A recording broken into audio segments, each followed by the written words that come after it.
জীবন একটা অঙ্কের মতো, অঙ্ক আমাকে মিলাতেই হবে, নয়তো আমাকে নাম্বার দিবে না। বাধা আসবে, বিপত্তি আসবে, কিন্তু অঙ্ক থামানো যাবে না বন্ধু।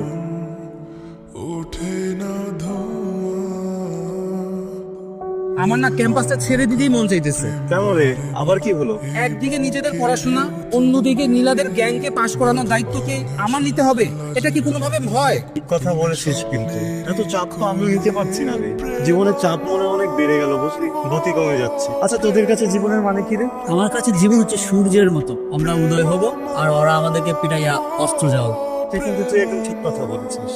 দেখ, আমার কি মনে হয় জানিস, আমরা প্রত্যেকদিন আপন গতিতে ক্যাম্পাসে আসবো, আর ওরা আমাদেরকে না একটা পিটকি দিয়ে আপন গতিতে বাড়ি পাঠিয়ে দিবে। কি একটা অবস্থা বল। কিন্তু বন্ধুরা, এই কারণে কিন্তু মন ছোট করলে হবে না, বুঝলি। এই কারণে কিন্তু ক্যাম্পাস ছাড়লেও হবে না, বুঝলি। আমার কাছে মনে হয় জীবন একটা অঙ্কের মতো, অঙ্ক আমাকে মিলাতেই হবে, নয়তো আমাকে নাম্বার দিবে না। বাধা আসবে, বিপত্তি আসবে, কিন্তু অঙ্ক থামানো যাবে না বন্ধু, বুঝতে পেরেছিস? দেখো, এই ছেলেদের কথা শিক্ষা নাও। ওর নাম হচ্ছে আমরা। তুমি যেমন তোমার বাবার গাড়িতে করে আসো, ও সেভাবে আসো না, ও পায়ে হেঁটে আসো। ও নিজের টিউশনি করে ও সংসার চালায়, ও নিজের টিউশনি করে পড়াশোনা চালায়। টাকা পয়সার কারণে স্টাডি গ্যাপ ছিল, আমাকে পড়তে পারে এবং সব থেকে ভালো রেজাল্ট করে। দেখো, যে শিক্ষা নাও। কথা কি কান দিয়ে যায় না? কথা কান দিয়ে তো যায় আপু। তাহলে কানে ধরতেছিস না কেন? আপু কানটা না ধরি কি কয়? আপু গত পরীক্ষা আমি ওর কথা দেখে লেখে তো পাস করছি, এবার তো আর দেখাবে না কান ধরলে। এইটাই তো চাই, ওরা দেখে দেখে পাস করবে আর স্যার জাজ করবে আমারে না। কান ধর আপু, আপনি বিহয়টা মেশো কেমন করবেন? এই, ধর। বল, অতি চালাকে অতি চালাকে গলায় দড়ি গলায় দড়ি, অতি চালাকে অতি চালাকে গলায় দড়ি, অতি চালাকে অতি চালাকে গলায় দড়ি। আচ্ছা, তোরা কি দাঁড়া থাকবি? যা, অতি চালাকে চালাকে গলায় দড়ি। মনে কর তোকে 100 লিচু দিলাম, কি করবি? কি 100 লিচু পেলে প্রথমেই আমি এটাকে 3 ভাগ করবো। 1 ভাগ ওকে দিব, 1 ভাগ আমি খাবো, 1 ভাগ ওকে দিব। 100 থাপ্পড় দিলাম, কি করবি? ধর। বন্ধু কান্দিস না, কেন্দ্রে কি লাভ হবে বল? ওরা তো আমাদের সাথে এরকম করবে, ওদের সাথে তো আমরা পেরে উঠতে পারবো না। ওরা আমাদের থেকে অনেক ওভার স্মার্ট। আমি তো এই জন্য কাঁদতেছি না রে। আমি তো জানি আমরা প্রত্যেকদিন ক্যাম্পাসে আসলে ওরা আমাদের সাথে এমন করবে, কিন্তু কি হয়েছে, দিক না আমার না পকেটে তেমন একটা টাকা পয়সা নাই। ওরা আমার খাবারটাতে পানি ঢেলে দিতে, আমার কাছে তো খাবার নেই, টাকা নেই, এগুলো কষ্ট ভাই। বন্ধু, আমার কাছে যদি টাকা থাকতো তাহলে আমি তোকেই তো টাকাটা দিতাম, কিন্তু আমার নিজের কাছেই তো টাকাটা নাই। বুঝে না কেন, আমার নিয়ে মজা করে, আমার কি মজার জিনিস, ওটা কি বুঝে। কি বলছিলাম তোদেরকে? এমনি পিটাতে বলছিলাম। ছেলেটা তোরা জানোয়ারের মতো পিটাচ্ছিস। ছেলেটাকে এভাবে মারার কোনো দরকার ছিল? হ্যাঁ, ও তো আমাদের ব্যাচমেট না? ওকে যেভাবে খুশি তোরা শাস্তি করছো, যেভাবে খুশি শাস্তি দিছো, সব সময় ছেলেটা মেনে নিছে। যেটা না যে এটা না যে তারা এভাবে মারবে। আমি তোকে বলছিলাম জাস্ট একটু শাস্তি করার জন্য, কিন্তু মারতে তো বলি না। এটা কি তোদের নামে আমি ডিপার্টমেন্ট হেডের কাছে কমপ্লেন করবো, বুঝছিস? দোস্ত, আমরা তো এইভাবে মারতে বলি নাই, জাস্ট থ্রেট দিতে বলছি, বড় জোরে করে কাউন্টারে দিতে বলছি। তুই এইভাবে তো মারতে বলি না, মানে কিভাবে কি হয়ে গেছে আমি নিজে তো বুঝতে পারতেছি না। দোস্ত, দোষ বেশি কথা পাইছোস, সমত মারছে না করছি ছেলেটাকে। হ্যালো, কাকে?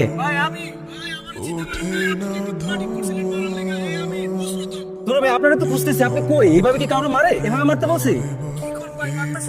আরে তো আমি মারার উদ্দেশ্যে ভার্সিটিতে আইছিলাম, আইতে যাই দিয়ে ভার্সিটির পরে কিছু বকাইটা বলা পাই না, মানে ধরছে। ভাই আমার কাছে যা ছিল সব রেখে দিয়েছে, ফোনটা ছিল ফোনটা রেখে দিয়েছে। তোর মেয়ে ফোনটা তো আমরা যাতে ঠিক করছি তারা মারা নাই তো? কি? হ্যাঁ, আব্রাহাম, আমি খুবই সরি। আমি আসলে বুঝতে পারিনি যে ওরা এমন কিছু করবে তোমার সাথে। আমার সাথে তোমার খুব ঝামেলা হয়ে যাচ্ছে, তাই না? আমি একদমই প্রস্তুত ছিলাম না তোমার এই সিচুয়েশনের জন্য, বিশ্বাস করো। আমি যে কি করবো, আমি কি করবো বলো তো, তুমি বলো আমি কি করতে পারি? আমার শরীরটা বেশি একটা ভালো না। আমি তোর সাথে কোনো কথা বলি বন্ধু, জীবন আগে একটু ডাক্তার এসে আচ্ছা, আমি নিয়ে যাচ্ছি। প্লিজ তুমি আসেন না, তুমি বন্ধু চল চল চল আছে আছে, টুপি আছে। শিং মাছের ঝোল দিয়ে ভাত খেতে পারলে ভালো লাগতো। শিং মাছের ঝোলের ভাত দিয়ে আমি কি পাবো? আচ্ছা দেনে খাবো। বার্গার খাবি? আব্রাহাম, দেখেন আপু, আজকে কোনো সিনক্রেট করেন না, ও অনেক অসুস্থ, ওকে প্যারাসিটামল দিচ্ছি, 3-4 দিন খেলেই ভালো হয়ে যাবে। ভালো হওয়ার পরে আবার বিরক্ত করতে আইসেন। ভাইয়া আমি আজকে সিনক্রেট করবো না, তোমরা একটু সাইডে যাও, আমার আব্রাহামের সাথে একটু কথা আছে, ঠিক আছে? 1 মিনিট। আমি জানি তুমি খেতে পছন্দ করো, তাই এটা তোমার জন্য। তোমাকে কি দিব আসলে আমি জানি না, তবে তোমাকে দেখেই মনে হয় তুমি খাওয়া দাওয়া করতে এত পছন্দ করো। কি দেওয়া যায়? কি আছে আমার ব্যাগে দেখি। কত? Abraham, okay. Abraham, I am sorry. আসলে তোমার সাথে অনেক অন্যায় করে ফেলেছি, অনেক অবিচার করেছি। ছোটবেলায় মাকে হারিয়েছি তো একাই বড় হয়েছি বলা যায়। বাবা সবসময় বিজনেস নিয়ে ব্যস্ত থাকতেন, আমাকে ওইভাবে সময়টা দিতেন না, যেটা আমি সবসময় চাইতাম। যার জন্য যেদিন একরোখা ভাবেই বড় হয়েছি। বন্ধুরা যা বলেছে সেটাই ভাবতাম সবসময় ঠিক। বন্ধুদের পাল্লায় পড়ে অনেক ফান করেছি, অনেক অপমান করেছি তোমাকে। আর এই ফান করতে করতে কখন যে তোমার সাথে এত অন্যায় করে ফেলেছি আসলে বুঝতে পারিনি। আমি খুব গিল্টি ফিল করছি। I am sorry. আচ্ছা, কি করলে তোমার ভালো লাগবে বলো তো? আমি কি একটু কান ধরে উঠবস করবো? তোমার ভালো লাগবে? আমার মনে হয় আপনি অনেক অস্থির হয়েছেন, একটু শান্ত হওয়াটা জরুরি। শান্ত শান্ত বললেই কি হওয়া যায়? আমার এত সার্কেল, এত ফ্রেন্ডস, এত কিছু থাকা সত্ত্বেও না দিন শেষে আমি খুব একা। আমার মনে হয় কি মনটা মনে হয় বেশি একটা ভালো না আপনার। হ্যাঁ, তাহলে একটা গিফট দিতে পারলে খুব ভালো হতো, কিন্তু আমার কাছে তো কিছু নাই। কি যে দেই, কি যে মনটা ভালো করায়। ফ্রেন্ডস, আব্রাহাম, তোমার হাত কাঁপছে কেন? First time female friend, very nervous, whole body shaking, not only hand. তুমি কিন্তু দুষ্টু আছো। আমাকে তো ভুল বুঝেছে, আমাকে মনে হয় ভুল বুঝে। এই যে তাই কি অবস্থা তোমাদের? আমাকে কিছু করে নিয়ে আপু আজকে। আমি বলছি তোমরা কিছু করছো। সরি আপু। আব্রাহামকে দেখছো? দেখো না। আপনি মনে হয় একবার বলাই দিকে ছিলেন। কোথায়? আব্রাহামকে দেখছো? না, আজকেও আসবে। কবে আসবে জানো? আমি ঠিক বলতে পারতেছি না কবে। ওর বাসার অ্যাড্রেস জানো? আমি জানি একবার ওর বাসার নিচে গিয়েছিলাম। পৃথিবীর প্রত্যেকটা মানুষের জীবনে অনেক ঘটনা থাকে, আর এই ঘটনাগুলো কাউরে না কাউরে কইতে হয়। না কইতে পারলে এই ঘটনাগুলো একসময় মানুষকে গিলা খেতে থাকে, মানুষরে হিংস্র বানায় দেয়। কেউ পরিবারের কাছে কয়, কেউ বন্ধুর কাছে, কেউ প্রিয় মানুষের কাছে। কিন্তু আমার তো কেউ নাই, সেই জন্য কথাগুলো ডায়েরিতে লিখি। আমি আব্রাহাম জীবনের অঙ্ক মিলাইতে গিয়া অনেক সহজ জিনিসটা জটিল হয়ে যাচ্ছে। বুঝা না বুঝা একটা সময় ডাক্সের সাথে হয়েছে সহজ টাকা। আমার কাছে মনে হয়েছে পড়াশোনা করে কি চাকরি বাকরি দিয়ে কিন্তু আমার একটা দুর্বলতা হচ্ছে, একটা এতিম থাকা। ওইটা আসলে আমার না, আমি নিজে ওইখানে বড় হয়েছি।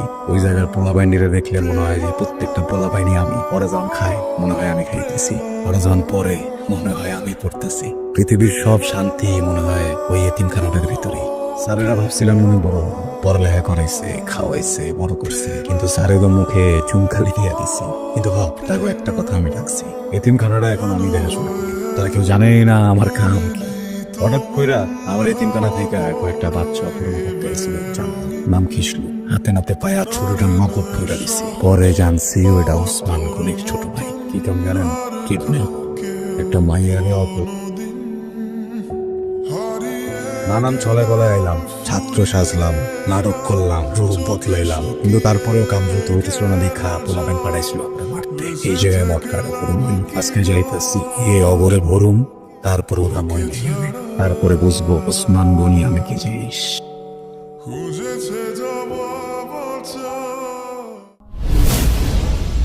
এই পৃথিবীর প্রতিটা মানুষই সুন্দর ও সুখময় জীবন গঠনের জন্য অক্লান্ত পরিশ্রম করে যায়।